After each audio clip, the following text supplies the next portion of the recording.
Di dalam kalbunya adalah zikir la ilaha illallah. Dalam hatinya ada makna tiada yang berkuasa kecuali Allah, tiada yang abadi kuasanya kecuali Allah. Kalau presiden paling cuma 5 tahun, gubernur paling cuma 5 tahun, syukur-syukur terpilih 2 kali 10 tahun, tapi Allah tidak pernah berhenti kuasanya. Ini penghubung mereka.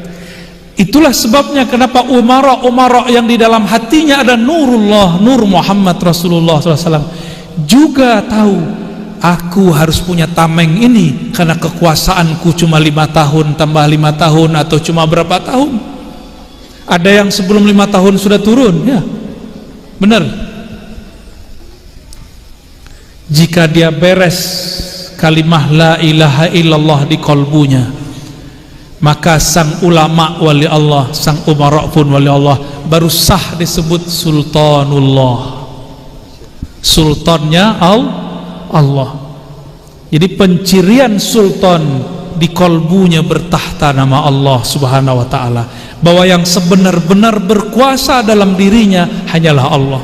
Itu sultanullah.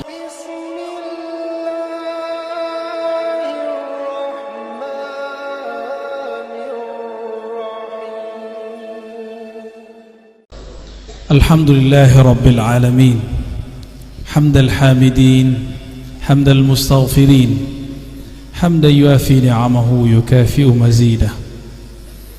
Ashhadu an la ilaha illallah wa ashhadu anna Muhammadan abduhu wa rasuluh.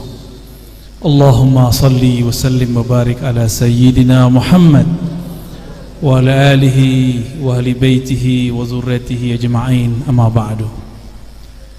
Puji syukur kehadirat Allah Subhanahu wa ta'ala dengan kudrat iradatnya, apalagi rahmatnya, kita berkumpul di tempat yang mulia ini, di tempat yang mana guru-guru kita berkumpul, anak-anak penghafal Quran berkumpul, anak-anak yatim pun berkumpul. Nabi mengatakan, innama tunsaruna bidu'afaikum, kamu hanya dapat dibantu, innama lil hasr, hanya dapat dibantu, bidu'afaikum, dengan bantuan doa orang-orang yang dianggap lemah di antara kalian. Ya. Maka anak-anak yatim itu jimat kita, Bapak Ibu. Anak-anak yatim, fuqara, masakin, itu jimat kita. Maka jangan pernah bikin mereka sedih. Mari sama-sama kita perhatikan hidup mereka, pendidikan mereka semua. Tidak lupa salawat dan salam kita sampaikan, kita kirimkan kepada baginda Rasul Muhammad sallallahu alaihi wasallam. Salatu wassalamu alaika ya sayyidana ya Rasulullah. Semoga salawat dan salam kita diterima dengan nur Nabi Muhammad sallallahu alaihi wasallam. Itu matahari baru sampai 8 menit, bulan juga beberapa menit, baru sampai ke bumi. Jadi cahaya matahari menyembur sampai di bumi 8 menit setelah dia menyembur. Tapi salawat kepada Nabi Muhammad lebih cepat dari 1 detik, karena kecepatannya melebihi kecepatan cahaya. Karena cahaya nur Nabi Muhammad, cahaya induknya cahaya, maka disebut dengan Abul Anwar, Abul Arwah, induknya, sumbernya cahaya. Cahaya-cahaya yang sekarang itu pergerakannya tidak secepat cahaya Nabi Muhammad sallallahu alaihi wasallam. Cobalah berangkat ke tanah suci, pakai pesawat pun sekian jam, tapi selawat baca sekarang sebelum detik itu habis, Allah telah sampaikan kepada beliau sallallahu alaihi wasallam. Ya. Maka kita sampaikan salam rindu kepadanya. Assalatu wassalamu alaika ya abar ruh, ya abana, ya Rasulullah.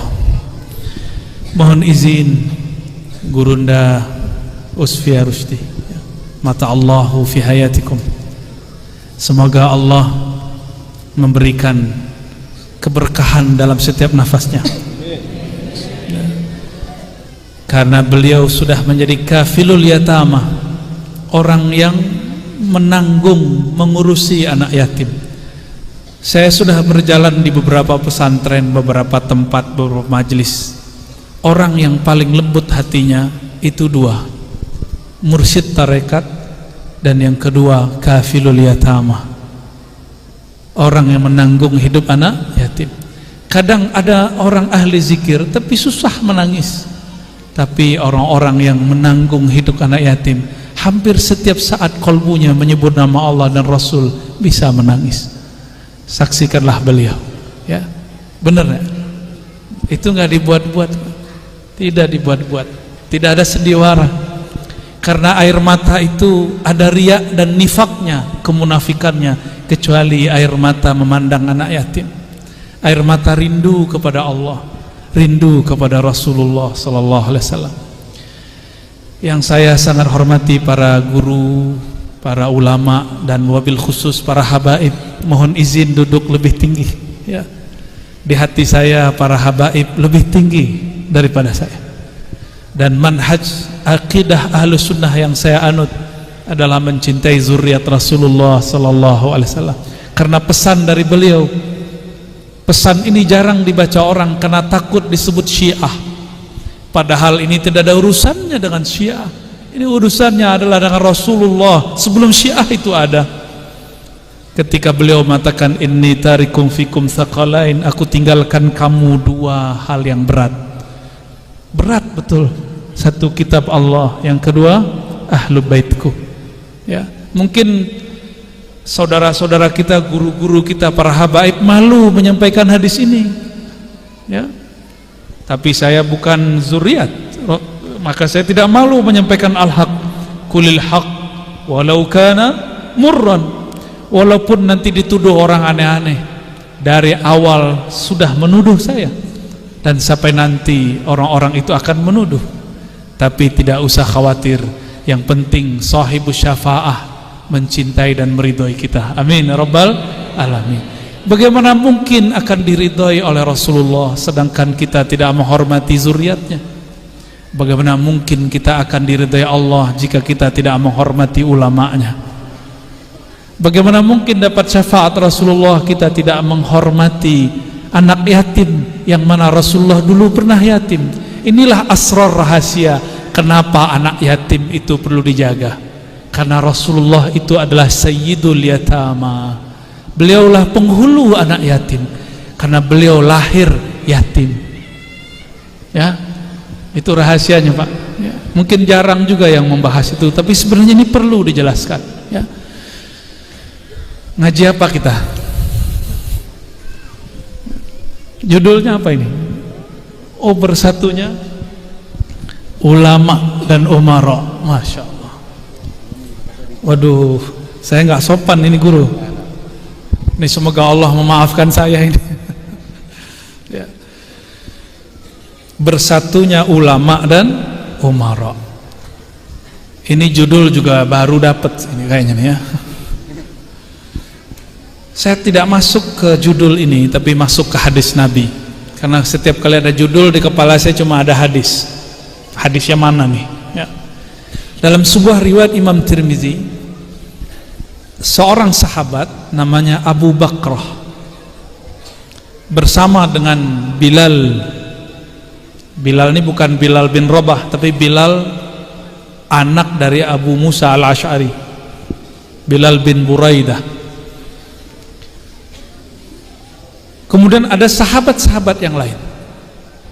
Di saat itu Ibnu Amir, seorang pemimpin di masa itu, zaman Bani Umayyah, memakai baju yang bagus. Apa kata Bilal bin Abi Musa al-Ash'ari? Lihat tuh, pemimpin kalian belagu, bajunya bagus, suaranya dikencengin, dijaharkan. Atau apa kata Abu Bakrah? Abu Bakrah berbeda dengan Abu Bakar. Abu Bakrah, apa kata Abu Bakrah?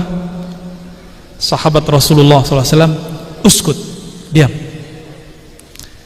Fa inni sami'tu Rasulullah sallallahu alaihi wasallam yaqul, karena aku pernah mendengar Nabi sallallahu alaihi wasallam bersabda, man ahana sultanallah fil ard ahanahullah, rawahu Tirmidzi, hadisun hasanun gharib. Siapa yang menghina sultannya Allah, pemimpin yang Allah amanahkan di muka bumi, maka dia akan dihina oleh Allah Subhanahu wa ta'ala. Oleh karena itu, ketika saya datang kepada para habaib dan para kiai, para guru, saya bertanya, perlukah saya mengkritik para pemimpin? Apa kata mereka? Mursyid saya Thariqah Naqsyabandiyah mengatakan, la, nggak boleh. Jangan coba-coba mencaci maki ulama dengan kata-kata kritik, mencaci maki umara dengan sebutan kritik. Tapi jika engkau hendak ingin menasihati, bawa dia ke ruangan, kalamkan yang pahit kepadanya, jangan sampai orang mendengarnya. Itu yang saya dengar. Beberapa mursyid datang lagi ke mursyid fulan, selalu berwasiat, usika, ya, aku wasiatkan engkau. Ngapain? Merangkul para pemimpin. Jika kamu tidak merangkulnya, maka yang lain merangkulnya. Dulu ada kiai di NU, almarhum, namanya ada nama saya yang sama dengan beliau. Coba tebak. Oh, itu ulama sebelumnya, ini belum lama wafatnya. Wahid Hashim juga udah lama. Satu lagi, Hashim Muzadi, ya, Allah yarham. Kita sebutlah Mbah Hashim Muzadi, ya. Anaknya kuliah di tempat saya ngajar. Mbah Hashim ini ditanya, kenapa beliau membersamai salah satu presiden dulu, yang presiden itu tidak separtai dengannya. Apa jawabannya? Jika bukan kita yang membersamainya, maka orang lain yang membersamainya. Orang lain tanda kutip, ya, komunis, ekstremis, apalagi, sebutlah semuanya. Dulu kita kemudian mencoba memikir-mikirkan, susah menerima, tapi hari ini kita dapat menerimanya, ya. Tapi perlu garis bawahi, saya tidak orang politik, sepakat guru, ya. Dan memang tidak tertarik dengan dunia politik sama sekali, insya Allah sampai nanti, ya. Tapi bukan berarti Islam kita terpisah dari politik, tidak. Cuma kita tahu diri, kita tidak disekolahkan, tidak dididik untuk berpolitik. Jika ada di antara sampean, jika ada di antara panjenengan aja deh, di antara bapak ibu ini memang punya basic, dididik secara leadership oleh orang-orang terdahulu, oleh komunitasnya, silakan kita mendukung dengan doa. Kenapa mesti didukung? Maulana al-Imam Al-Qutub Al-Kabir Abul Mawahib Abdul Wahhab Asy-Sya'rani, Imam saya lihat di sejarah ulama Banjar, salah satu nama favorit Sya'rani, ya, Sya'rani Arif, Anang Sya'rani Abdan, itu qadasallahu asrarahum semua dah, ya. Jadi guru di Bangil tapi asalnya dari Banjar. Syukran, ya. Jazakallah khair. Imam Sya'rani mengatakan, kenapa kita mesti menyokong para ulama menyokong para umara minta nasihat kepada para ulama? Karena yang mampu menjalankan hadis man ra'a minkum munkaran falyughayyirhu biyadih, itu cuma umara. Ormas tidak boleh. Siapa yang melihat kemungkaran, maka ubahlah dengan kekuasaannya. Itu yang mampu cuma penguasa. Maka kita berdoa semoga penguasa, pemimpin di negeri ini diilhami keadilan amanah. Amin ya rabbal alamin. Ya, kita cuma bisa doa, sama lisan ngomong. Untungnya saya hidup di negeri ini. Untungnya kita hidup di negeri ini, bisa buat pengajian tanpa perlu izin-izin yang ribet, bisa buat zikir tadi ya. Wah, itu indah sekali zikirnya, menggema. Itu kalau malaikat lihat dari langit seperti rembulan, terangnya bukan main. Cuma kan kita bukan malaikat, Pak, jadi nggak kelihatan ya, jadi malaikat dulu baru kelihatan. Malaikat tuh kurang tidur, kurang makan, bicaranya lurus. Tapi yang berat nih, yang mau nikah nih ya, malaikat nggak kawin. Malaikat tidak menikah. Kita tidak mungkin itu. Maka memang mungkin kurangi tidur, kurangi makan. Itu yang mungkin. Ya, kalau nggak antar batal nikahnya Rabiul Awal ya. Orang-orang yang mengurangi ini, mau dia ulama, mau dia umara, Allah akan berikan nur di dalam kalbunya, nur malakutiyah, nur malaikat. Maka apa yang dipandang malaikat dia akan sanggup memandangnya. Itulah sebabnya kekasih Allah ketemu kekasih Allah menangis, wali ketemu wali terharu. Insya Allah. Itu hadis pertama. Man ahana sultanallah fil ard, siapa yang menghina penguasa yang Allah berikan amanah di muka bumi, maka Allah akan hinakan dia. Tapi di hadisnya tidak disebutkan apakah di bumi atau di langit. Berarti bisa jadi di bumi iya, di langit iya, di akhirat iya, di dunia iya. Tapi lafaz itu ingat, sultanallah, ini kata kunci. Sultanallah kata kunci, bukan sultan. Sultanallah, sultan yang Allah bimbing, sultan yang mengikuti ajaran Allah dan Rasulnya, sultan yang di kolmunya bertahta Allah Malikul Mulk, raja di raja. Itu syaratnya. Maka Imam Ibn Arabi, Imam Al-Jili, imam kita semua ahlu tariqah sufiyah mu'tabarah mengatakan sultan itu ada dua.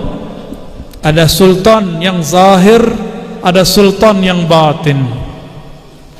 Sultan yang zahir itulah pemimpin-pemimpin yang menguasai negeri.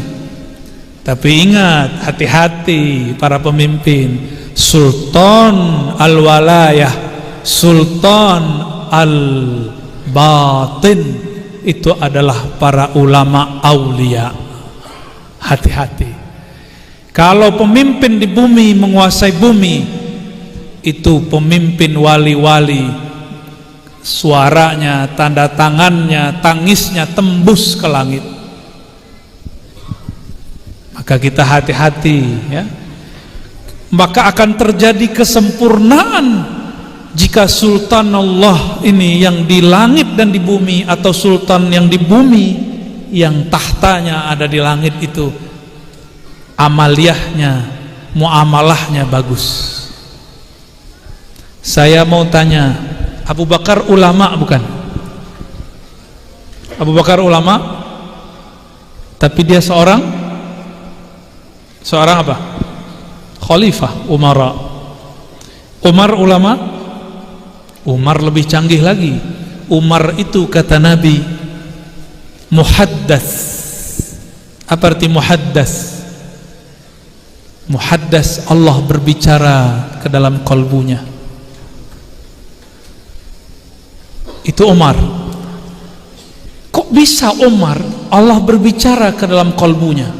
Itu setelah kejadian Hudaybiyah.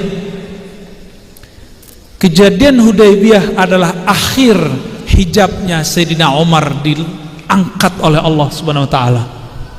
Sayyidina Umar pernah kecewa kepada keputusan Rasulullah, lalu bertanya, "Arasulun anta?" Apakah engkau beneran rasul? "Ahakun dinuna?" Apakah engkau membawa ajaran yang benar? Apakah agama Islam ini benar? Nabi hanya diam. Umar cuma berkata begitu, lalu tobat kepada Allah, merasa telah menyinggung Rasulullah sallallahu alaihi wasallam. Bagaimana cara dia tobat? Inilah suluk arba'in, 40 hari 40 malam tidak tidur di malam hari, tidak makan di siang hari. Inilah awal Sayyidina Umar, Allah kasyafkan kolbunya. Umar itu ya, orang paling keras, tapi karena dia melakukan suluk riyadhah tirakat. Siapa yang suruh Umar? Enggak ada. Ini menunjukkan bahwa suluk riyadhah, latihan-latihan rohani, boleh diramu oleh ahlinya. Sayyidina Umar tidak pernah mendengar Nabi, kamu tidak boleh tidur 40 hari. Ada. Sayyidina Umar juga pernah dengar satu hadis, man sallal ghadata fil jamaah atau fil masjid, ya, siapa yang sholat subuh atau fajar di masjid atau berjamaah, berapa hari? Arba'ina sabahan, 40 pagi, maka Allah akan pancarkan ya nabiul hikmah min qalbihi ala lisanih, dari kolbunya memancar lewat lisannya. Itulah Sayyidina Umar.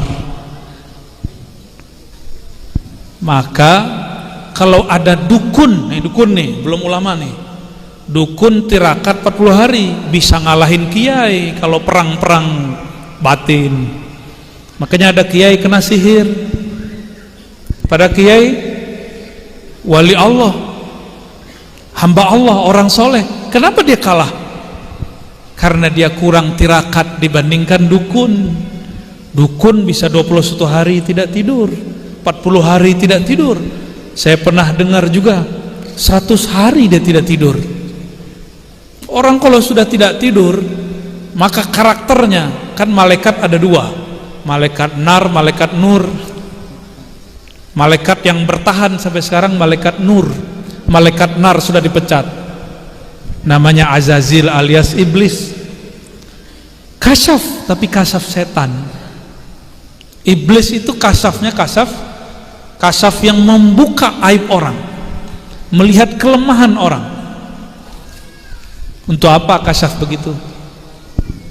Ya, untuk apa kasyaf begitu? Imam Malik dulu kasyaf, setiap kali melihat orang wudu, beliau melihat maksiatnya.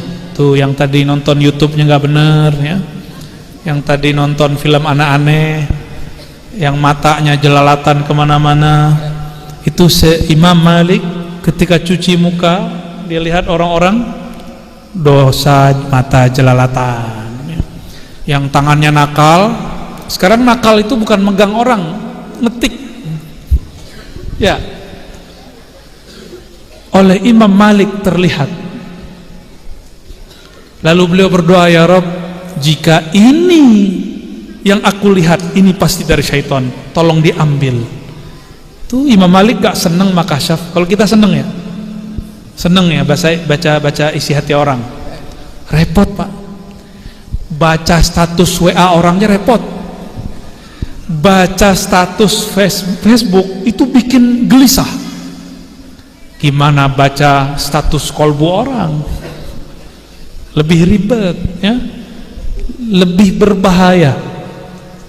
Jadi sekarang kasyaf itu guru kasyaf al-Facebookiyah. Ada lagi lebih tinggi, mirip-mirip sama kutub.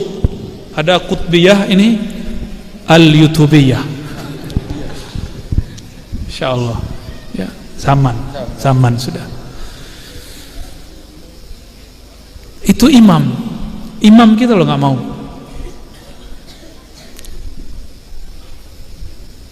Imam Malik, imam salaf, wafat tahun 179 Hijriah. Tahun berapa? 179 Hijriah. Sekarang tahun berapa? 1443. Suatu kali beliau diadu pendapatnya dengan riwayat Ibnu Mas'ud tentang hubungan antara ulama dan umara. Kata Ibnu Mas'ud sudah wafat radhiyallahu taala anhu. Sayyidina Abdullah bin Mas'ud mengatakan, jika ada orang alim ahli din masuk ke istana para umara, dia akan yakhruj bila din, dia akan keluar tanpa bawa agama.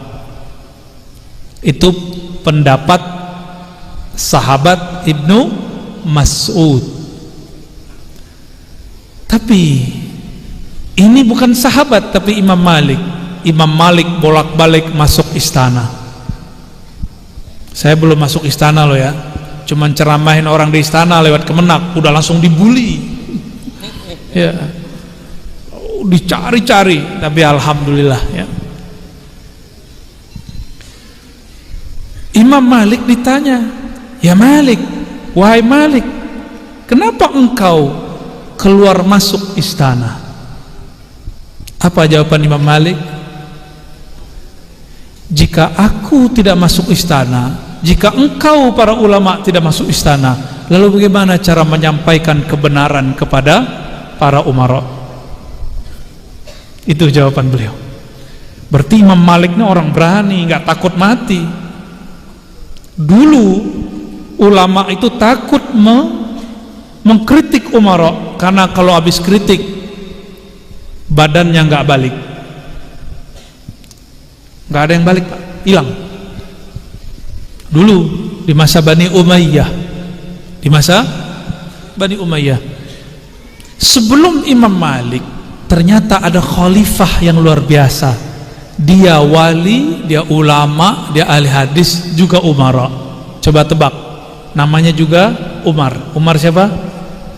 Umar Bakri. Umar bin Abdul Aziz. Umar bin Abdul Aziz ini beberapa kali bertemu Nabiullah Khidir. Tuh canggih ya. Bahkan beliau masuk ke satu tempat, ada gunung, di belakang gunung ada lembah. Sampai di lembah dia mendengar ada orang berbicara, tapi orangnya tiada, sosoknya tidak tampak. Beliau berkalam-kalam dengan orang itu.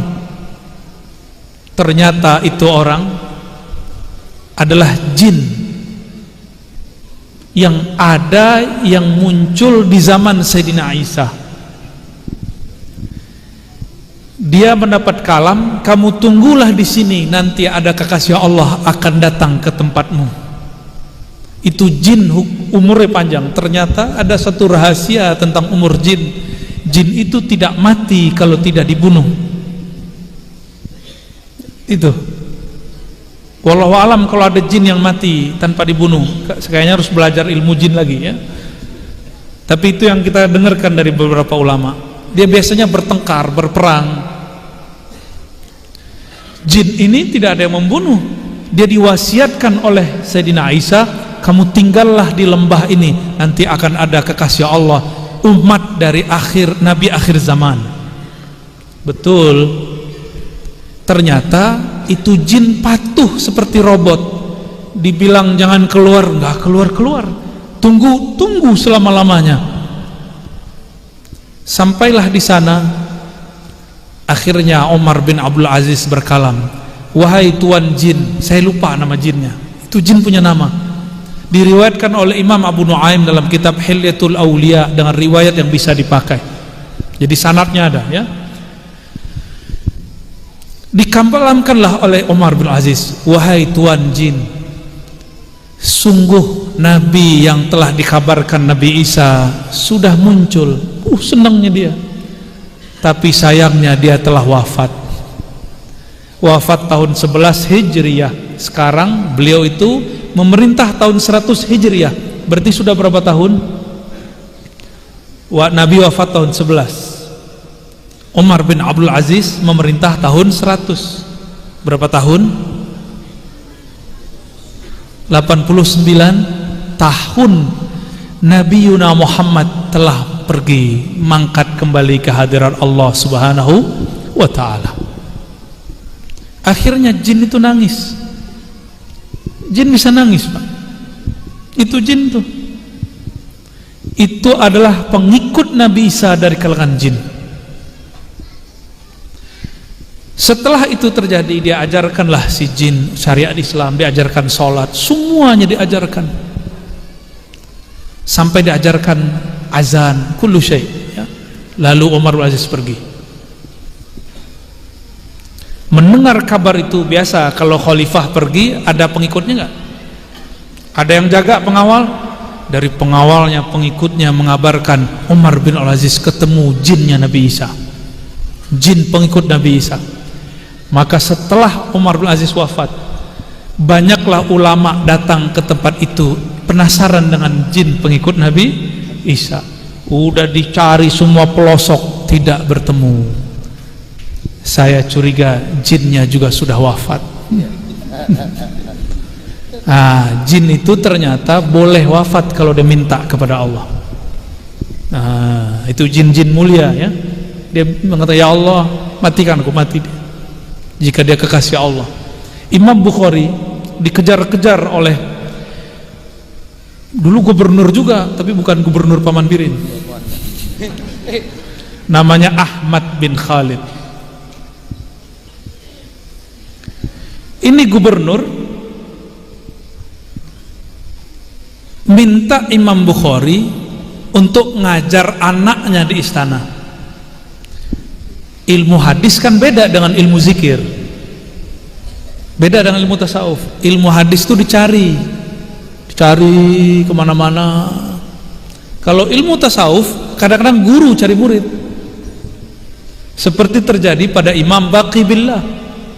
Imam Baqi Billah diperintahkan gurunya, kamu muridmu bukan di Uzbek, bukan di Bukhara, muridmu di mana? Muridmu di India sana. Dia cari murid. Kalau hadis tidak.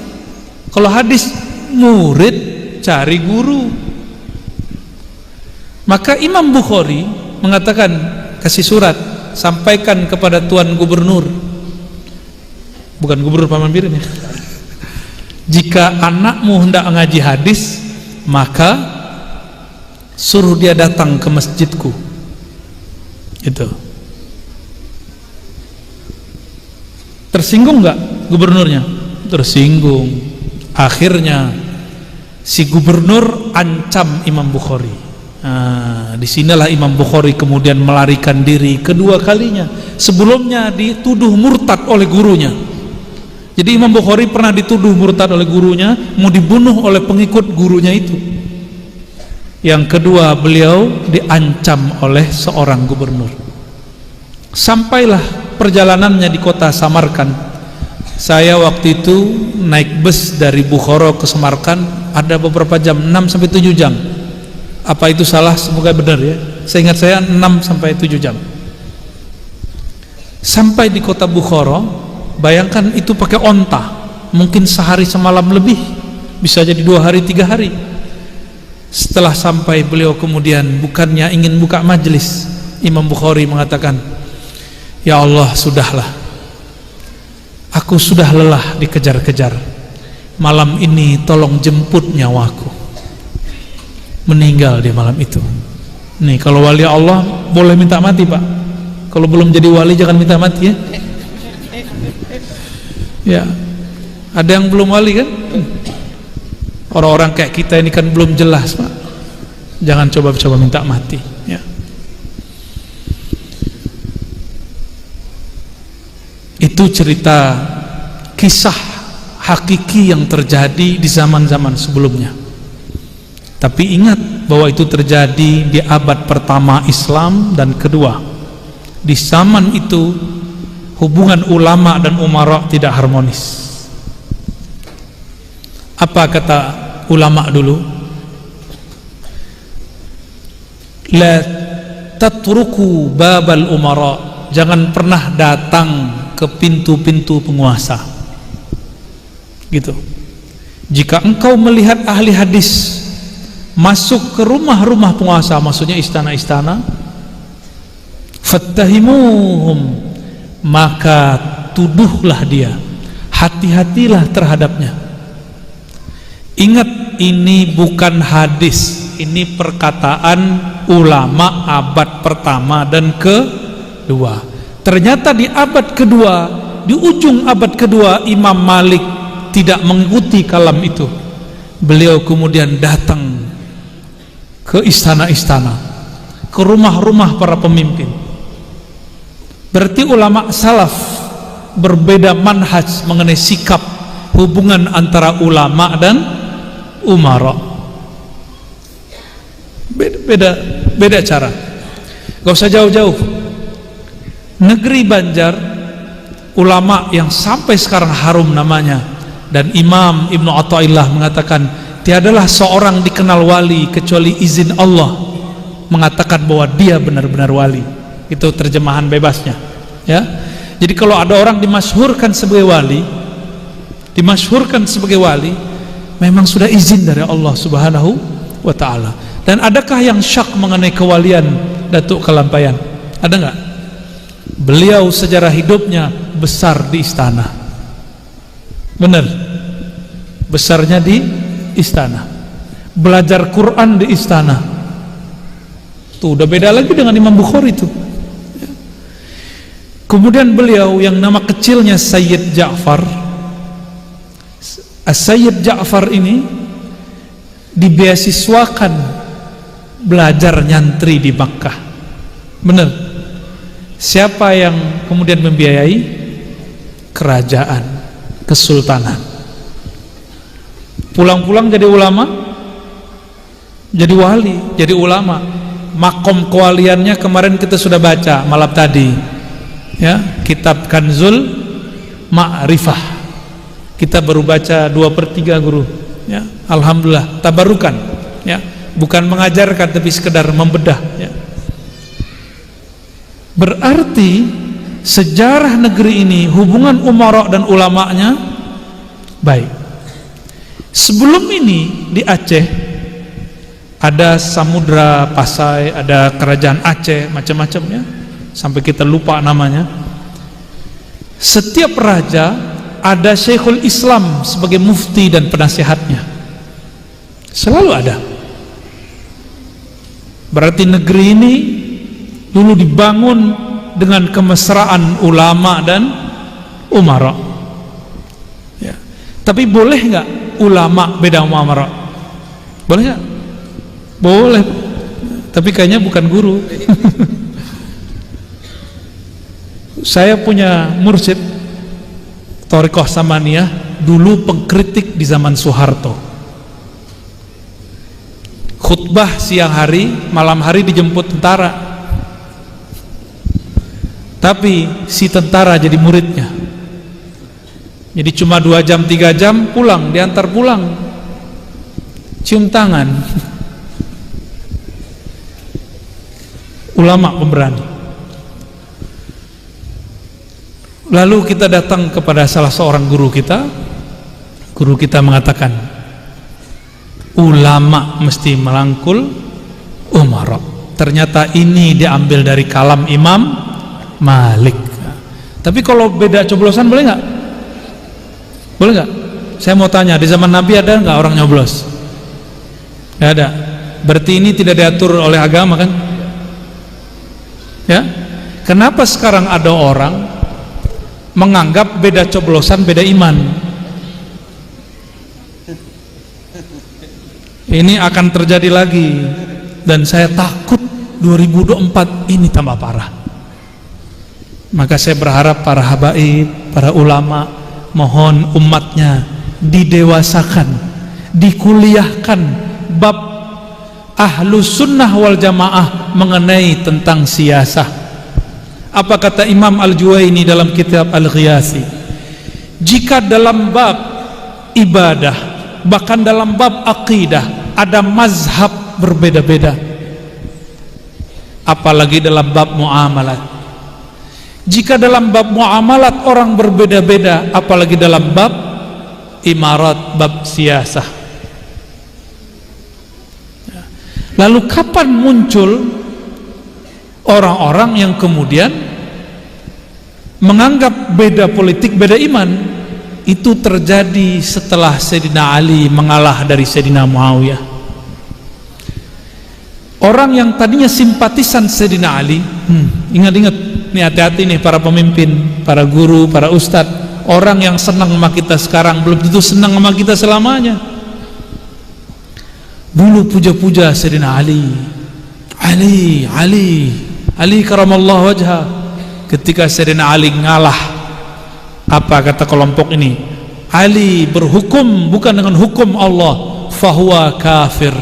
Ali dikafirkan oleh simpatisannya. Sekarang terjadi ya. Semoga ini tidak tambah parah ya, amin ya rabbal alamin. Kembali ke hadis tadi, man ahana sultanallah fil ard ahanahullah. Siapa yang menghina sultan yang Allah beri amanah di muka bumi, Allah akan hina dia. Ternyata ada dua sultan, ada sultan zahir, ada sultan batin. Apa yang menghubungkan mereka?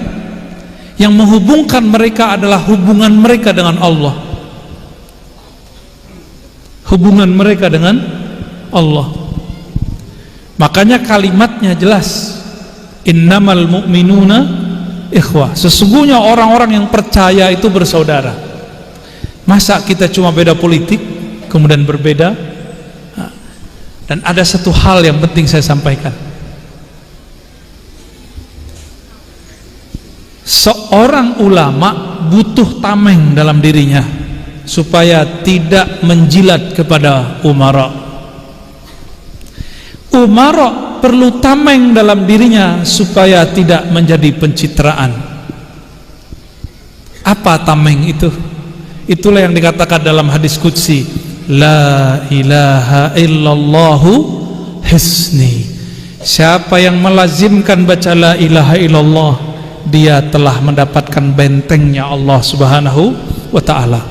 Kita usut-usut ulama-ulama yang pemberani dari dulu, tidak takut kepada umara, seperti Izzuddin bin Abdissalam. Ternyata sir di dalam kalbunya adalah zikir la ilaha illallah. Dalam hatinya ada makna, tiada yang berkuasa kecuali Allah, tiada yang abadi kuasanya kecuali Allah. Kalau presiden paling cuma 5 tahun, gubernur paling cuma 5 tahun, syukur-syukur terpilih 2 kali 10 tahun, tapi Allah tidak pernah berhenti kuasanya. Ini penghubung mereka. Itulah sebabnya kenapa umara yang di dalam hatinya ada nurullah, nur Muhammad Rasulullah SAW, juga tahu aku harus punya tameng ini karena kekuasaanku cuma 5 tahun tambah 5 tahun atau cuma berapa tahun. Ada yang sebelum 5 tahun sudah turun, ya benar. Jika dia beres kalimah la ilaha illallah di kalbunya, maka sang ulama wali Allah, sang umara pun wali Allah, baru sah disebut sultanullah. Sultannya Allah. Jadi pencirian sultan di kalbunya bertahta nama Allah subhanahu wa ta'ala, bahwa yang sebenar-benar berkuasa dalam dirinya hanyalah Allah. Itu sultanullah. Bukan orang-orang yang gaya-gayaan pakai kopiah kayak saya, pakai serban. Belum tentu ya. Itu casing Pak, bisa ya. Benar para habaib ya, para kiai. Bisa saja orang kafir kita serbanin, bisa kan? Bisa aja. Dulu Snok, gimana coba baca namanya? Snok Hongroj ya? Nggak pakai H itu, bacanya Ong apa gimana gitu cara lafaznya. Itu pakai serban, pakai turbus, mukanya kayak muka-muka orang Turki. Maka dia nyamar jadi Abdul Ghaffar, terbaca oleh Habib Usman Betawi ya, terbaca siasatnya. Dulu mereka punya misi, adulah sultan dengan umara, dengan ulama. Maka dulu coba lihat di banyak wilayah di negeri ini, kiai-kiai perang melawan raja. Di Padang, di kampung saya, kaum putih dengan kaum hitam. Saya usut-usut kaum hitam itu siapa? Ternyata kaum hitam itu juga muslim. Mereka datuk-datuk Datuk di sana itu raja-raja kecil lah. Tapi yang ditunculkan nyabung ayamnya, padahal sesama muslim. Kita usut, itu hasil dari orang Belanda. Diadulah ulama tua dengan ulama muda. Ulama tua berbaju hitam, ulama muda berbaju putih. Dulu begitu, Pak. Ya, ada Syekh Jalaluddin di tempat kami. Itu dakwahnya halus. Mungkin saya pun tidak bisa sehalus beliau. Ada orang tukang sabung ayam datang. Syekh, tuangku, saya panggil tuangku, Saidi, tuangku, saya mau nyabung ayam, kasih doa dong biar menang. Dikasih, Pak, bismillah. Kasih bismillah, tapi nggak pakai Rahman Rahim, pakai Allahu Akbar. Bismillahi Allahu Akbar. Tepuk ayamnya jadi berani. Kalahlah semua ayam yang dia lawan. Itulah ayam jago. Bismillahi Allahu Akbar. Itu tukang sabung ayam belum sholat, tapi dia tahu itu tuanku orang alim, zikirnya mantap. Ntar yang nyebu ayam jangan minta ke saya ya. Besok ulang lagi pakai bismillah Allahu Akbar, tapi tidak bekerja. Ayam jagonya kalah karena dia salah. Seharusnya dia salaman dulu dengan tuangku yang mahal itu, salamannya ya. Akhirnya sorenya dia datang, tuangku Syekh Jalaluddin, saya sudah baca bismillah Allahu Akbar hari ini tapi kalah. Oh, ada kurang satu. Apa kurang? Zikir syahadat. Gimana cara bacanya? Ayo, jabat tangan, baca syahadat, Pak. Asyhadu an la ilaha illallah wa diterjemahkan, masuk Islam lah orang itu hari itu. Dia nyabung ayam lagi? Enggak, sudah nangis, Pak. Udah lupa dengan sabung ayam. Begitu mereka halusnya. Kalau saya nggak berani begitu. Ya. Mereka disebut kaum padri awal, sampai kemudian muncul kaum padri yang muda ya. Jadi siapakah yang disebut sultan? Orang yang di dalam kolbunya bertahta nama Allah SWT. Dan dalam kitab yang kita baca malam tadi, Syekh Muhammad Arsyad Al-Banjari mengatakan, jika engkau baca la ilaha illallah seperti tadi, itu kan indah itu ya. Itu orang kalau di kolbunya ada nama Allah pasti merinding. Kalau enggak cuma bagus ya suaranya, tapi gitu doang, nggak ada hunjamannya di kolbu ya. Kata beliau, orang baca la ilaha illallah, dia mesti meyakini di kolbunya bahwa alam semesta ini tiadalah hakikatnya kecuali diwujudkan oleh Allah Subhanahu wa ta'ala. Tapi itu bahasa halus. Ada bahasa yang lebih vulgar lagi.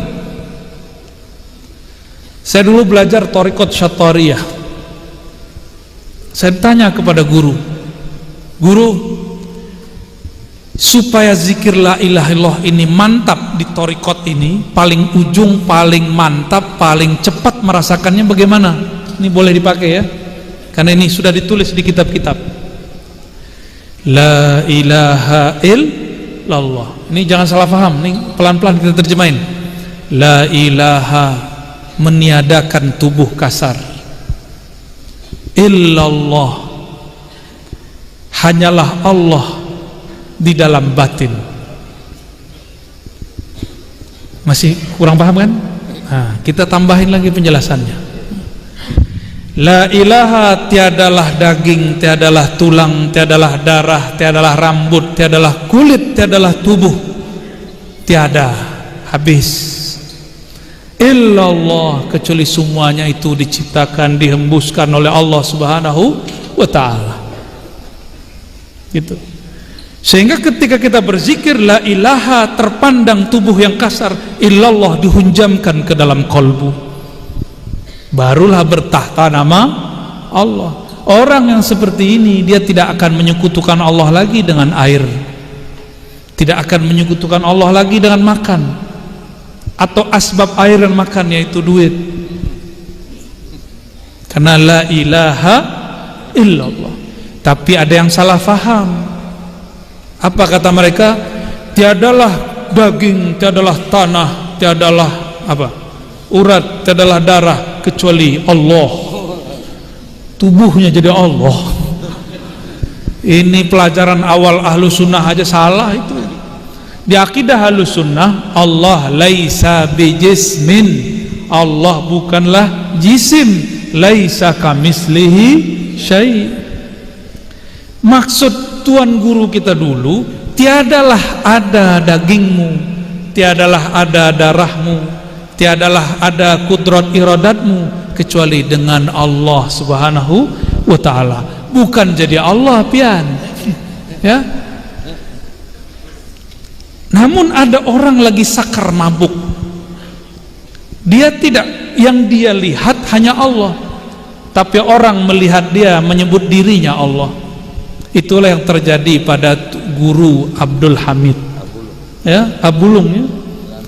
Ya, Syekh Siti Jenarnya Banjar kan beliau, atau Halatnya Banjar. Bagian akhir yang mau saya sampaikan. Tapi ini nggak tahu panjang apa pendek nih. Mau panjang apa pendek? Ya. Allah berkalam kepada baginda Nabi Muhammad sallallahu alaihi wasallam. Kul ana basyarum mithlukum. Katakan hai Muhammad, aku, ini Allah yang perintah, aku adalah bashar, manusia yang sama, mithlukum, seperti kamu. Hati-hati, banyak orang titik di situ, akhirnya dia mengatakan Muhammad sama aja dengan kita, ya. Ini hati-hati, yang mengatakan itu kalau nggak orientalis, kalau nggak kelompok ekstrim yang mengharamkan maulid Nabi, ya. Kelompok apa? Antum lebih tahu, ya. Ya. Apa? Hantu Banyu. Horor sekali guru. Itu penamaan dari guru tuh, ya. Jadi ada kelompok, kata guru, yang suka membid'ahkan maulid sama zikir barusan, namanya kelompok Firqah Hantu Al-Banyuwiyah. Itu bukan saya loh yang ngomong, ya. Ya. Hantu Banyu. Ini jarang saya sampaikan. Beberapa waktu lalu kita sowan ke Abah Lutfi. Abah Lutfi, pimpinan Thariqah Jatman, Sayyidul Mursyidin. Apa kata beliau? Salah satu cara menghancurkan kerohanian Islam hari ini, menghancurkan agama hari ini adalah mengatakan Nabi Muhammad sama dengan manusia. Padahal ayatnya belum selesai. Ini beliau pesan, maka semua habaib, semua masyaikh, para kiai, beliau mengajak mari hidupkan mahabbah kepada Nabi, baru sholawat. Ma'rifatun Nabi dulu, baru sholawatun Nabi sallallahu alaihi wasallam. Kenapa sholawat tidak berkesan di kolbu? Karena kita belum mengenal siapa yang disolawati. Kenapa ziarah kubur tidak terasa berkesan? Karena kita tidak kenal siapa yang diziarahi. Kenapa kita nggak hormat kepada orang? Karena kita tidak kenal apa yang di dalam kolbunya. Maka jangan berhenti, ya. Maulid Nabi terus hidupkan. Hidupkan terus. Kul innama ana basyarun mislukum. Ada kalimat berikutnya. Yuha ilayya. Diwahyukan kepadaku. Apa yang diwahyukan kepadaku? Bahwasannya la ilaha illallah. Itu yang kita zikirkan dari tadi. Apa maksud ayat ini? Ada makna tersirat. Betul, kalian akan menyamakan Muhammad seperti manusia biasa kalau kalian tidak masuk nama Allah di dalam kalbu. Orang akan menganggap Nabi Muhammad sama dengan dirinya jika nama la Allah, lafaz la ilaha Allah tidak bertahta di dalam kalbunya. Itu makna pertama. Makna kedua, Nabi Muhammad mengatakan dirinya sama dengan dirimu, mislu, mislu, semisal. Tapi kok semisalnya berbeda? Dia semisal kamu, tapi dia diwahyukan la ilaha illallah, sedangkan engkau tidak diwahyukan la ilaha illallah. Maka supaya engkau bisa menyamai jalannya, bukan menyamai darajahnya, mengikuti jalannya, maka ambillah ilmu la ilaha illallah. Maka dari dulu sampai hari ini, ulama yang Allah masyhurkan pasti ulama yang di kolbunya ada nama Allah, pasti yang dulu-dulu. Maka kitab-kitabnya bertahan. Jangankan kitab Kanzul Ma'rifah, kitab Imam Zarnuji, kitab apa tuh kitabnya? Al-Ajurrumi, ya, Jurumiyah. Kitab Jurumiyah bukan kitab tauhid, itu kitab ma'rifat ilmu lughah, al-i'rab. Itu kitab apa kata beliau? Ya Rabb, jika ini ikhlas untukmu maka pasti tidak binasa. Lalu dia lempar ke sungai, besok balik. Maksudnya apa? Yang nulisnya di kolbunya bertahta nama Allah. Itu dia,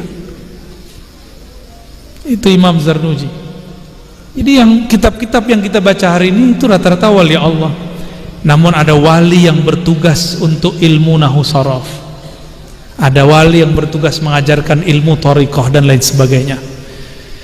Maka makna tadi kul innama ana basyarum mithlukum, katakanlah sesungguhnya aku manusia seperti kalian.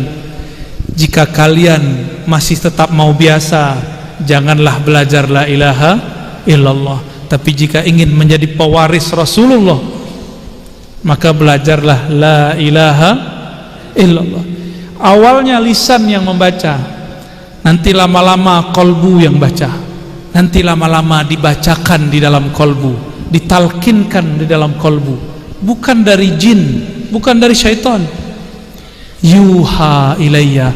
Jika ulama pewaris para nabi, nabi diberikan wahyu la ilaha illallah, maka ulama diilhamkan makna la ilaha illallah. Ya. Gimana? Udah belum?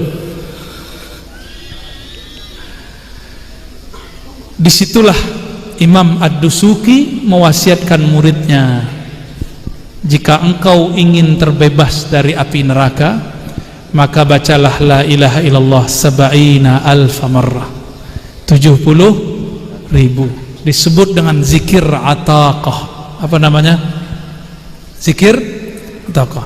Maka saya berharap di antara kita sekali seumur hidup mengkhatamkan baca la ilaha illallah 70.000. Ya, walaupun sekali seumur hidup. Ya, Imam Ibn Arabi sebagai penutup kisah yang akan saya bacakan, ketika ada orang yang mengkafirkan dia. Jadi Imam Ibn Arabi ini sufi. Satu kali ada ahli fikih mengatakan, aku bersaksi dan bernazar bahwa Ibn Arabi kafir dan aku akan kafirkan dia setiap ba'da salat. Jadi wiridnya sudah ganti. Dia kalau assalamualaikum, assalamualaikum, tidak astaghfirullah. Asyhadu anna Ibn Arabi kafir, kafir, kafir. Berapa kali? 7 kali. Yang dia kafirkan wali Allah. Tadi kalimatnya apa? Siapa yang menghina sultan Allah fil ard, orang yang diberikan sultan, baik umara ataupun ulama yang wali, Allah akan hinakan dia di muka bumi. Kalau di riwayat Bukhari yang sahih, man adali waliyan siapa yang memerangi menyakiti waliku azantuhu bil harb, aku nyatakan perang baginya. Itu penduduk langit perang sama dia. Orang ini belum sampai 7 hari mati sakit jantung, mati mendadak, mata fujatan, mati tiba-tiba. Sedang syahadat apa? Asyhadu anna ibn Arabika, belum sampai fir mati. Ya, malaikat marah, malaikat maut turun langsung. Karena malaikat maut berteman dengan para wali. Karena wali setiap hari mengingat kematian. Itulah pertemanan wali dengan malaikat maut. Mau temenan? Mau berkawan sama malaikat maut? Sukalah ke tempat kuburan, supaya nanti kalau dia jemput dia sudah kenal. Bro, orang-orang yang jarang ziarah kubur, yang jarang ingat kematian, malaikat maut tidak kenal dia. Jadi ketika mati tidak dijemput, kamu siapa? Ditarik, langsung ditarik, kuku ditarik, sakit pak, ini kaki saya lagi agak kurang sehat. Itu cuma sedikit, di bawah kulit, di bawah jalan sakit, kita keluarkan kulitnya sakit. Bayangkan jika yang keluar ruh. Ini orang lupa sama yang mengkafir-kafirkan Ibn Arabi, bahwa Ibn Arabi setiap hari berteman dengan malaikat maut karena dia ingat mati setiap hari. Dan Ibn Arabi hampir setiap hari ziarah kubur. Nih, siapa yang kolbunya keras ziarah kubur? Kubur siapa yang paling yang mengena di kolbu? Kubur yang kita kenal. Sebelum ziarah kepada ulama, ziarahlah kepada orang yang dekat, orang tua. Rasakan di situ pasti nangis atau minimal sedih. Baru ziarah ke Datuk Kelampayan. Ini ziarah ke Datuk dulu, baru ke orang tua, itu setelah balik. Ya, sebelum ziarah ke ulama, ziarah dulu ke orang tua. Syukur-syukur orang tuanya ulama, dapat 2 derajat. Ya. Ibn Arabi dapat kabar orang yang menduduhnya kafir mati. Ternyata Ibn Arabi punya hizib. Hizibnya kalau dibaca, orang yang nyerang dia mati. Bukan hizib Nasar, bukan. Dia punya hizib sendiri. Tapi siapakah yang pertama kali mentakziahi di karangan ulama? Bukan tetangganya, tapi Ibnu Arabi. Bukan pengikutnya, bukan pengikut orang yang mengkafirkan Ibnu Arabi, tapi Ibnu Arabi yang pertama datang. Semua kaget. Orang yang dikafirkan almarhum apa al-mal'un, belum jelas statusnya, dia diziarahi, ditakziahi oleh Ibn Arabi. Ibn Arabi datang ba'da maghrib, tidak beranjak sampai jam 4. Apa yang dia baca? Dia putar tasbihnya, afdhalu dzikri la ilaha illallah la ilaha illallah, terus sampai khatam 70.000. Ternyata Ibn Arabi dikasyafkan Allah, orang itu wajahnya hitam. Wajahnya hitam, hancur. Hancur kayak seperti kena bisul, hancur wajahnya. Tapi setelah dibacakan la ilaha illallah 70.000 kali, kering dan tidak bau. Ibnu, maka wali-wali Allah tidak pernah dendam. Ya, guru-guru mulia kita tidak pernah dendam sama orang yang bencinya. Benci-bencilah. Imam Bukhari tidak pernah dendam kepada Gubernur Ahmad bin Khalid. Tidak pernah dendam. Dengan ini saya menyarankan diri saya sendiri dan kita semua, mari menghidupkan zikir la ilaha illallah. Tapi jangan lupa setiap 100 kali sholawat. Kalau tidak, badannya panas, terbakar, rasanya terbakar. Ya, zikir itu fihi hararah wa ilajuha as-salawatu ala nabi sallallahu alaihi wasallam. Penawarnya adalah salawat kepada Nabi. Udah salawat masih terasa panas, maka berkunjunglah kepada zuriat Nabi atau ulama pewaris para Nabi. Nanti dia adem sendiri. Ya, itu caranya. Maka jangan heran kalau ada orang belajar zikir tarekat saman, belum diajarkan sholawat, emosinya agak sedikit lumayan ya, karena dia suka zikir la ilaha illallah, la ilaha illallah, panas itu, dan harus diobati dengan salawat kepada Nabi Muhammad sallallahu alaihi wasallam. Barangkali itu yang dapat saya sampaikan ya. Semoga ini dapat mempererat hubungan sesama kita. Dan yang kedua, semoga kita menjadi orang yang dibebaskan dari api neraka. Berkah la ilaha illallah wa syafaati sayyidina Rasulillah sallallahu alaihi wasallam. Allahumma atiqna minan nar, Allahumma jirna minan nar, Allahumma jirna minan nar bihaqqi nabiyikal Mustafa Muhammad sallallahu alaihi wasallam. Doa Allahumma ya Ghaffar ya Ghafur, ya Allah yang maha pengampun, yang maha penyayang. Salli ala nabiyina Muhammad, sampaikan salawat kepada Nabi Muhammad sallallahu alaihi wasallam. Allahumma ya nur yang maha memiliki cahaya, maha sumber cahaya. Kalbu kami gelap dengan dosa ya Allah.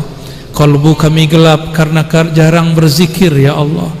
Kalbu kami gelap karena kami suka suudzon, berburuk sangka ya Allah.